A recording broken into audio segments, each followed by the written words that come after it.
नंदुरबार शहर की सुरक्षा और उसके नागरिकों की सुरक्षा को ध्यान में रखते हुए महत्वपूर्ण स्थानों पर सीसीटीवी कैमरे लगाने का निर्णय लिया गया है। यह निर्णय आदिवासी विकास मंत्री डॉक्टर विजय कुमार गावित ने जिलाधिकारी के साथ हुई बैठक के बाद लिया।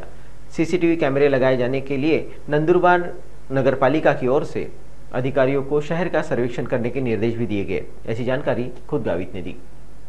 नंदुरबार नगरपालिका हद्दीमध्ये आपण सीसीटीव्ही कॅमेरे लावण्याचा आपण निर्णय घेतो आहे।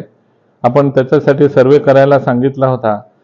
एकंदरीत पूर्ण शहराचा सीसीटीव्ही कॅमेरे बसवण्याचा सर्वे झाला असून सुमारे त्याला 3,80,00,000 रुपये लागतात।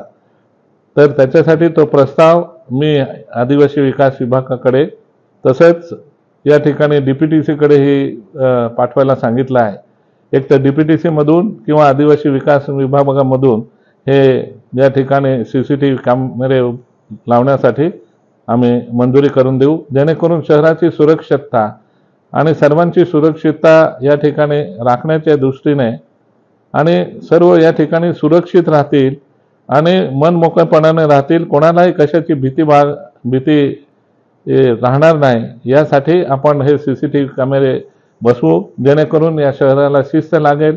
बाकीचे जे अवैध काही गोष्टी चालतात त्या गोष्टी चालणार नाही, याची काळजी घेण्याच्या दृष्टीने आम्ही हे उपाययोजना करतो आहोत।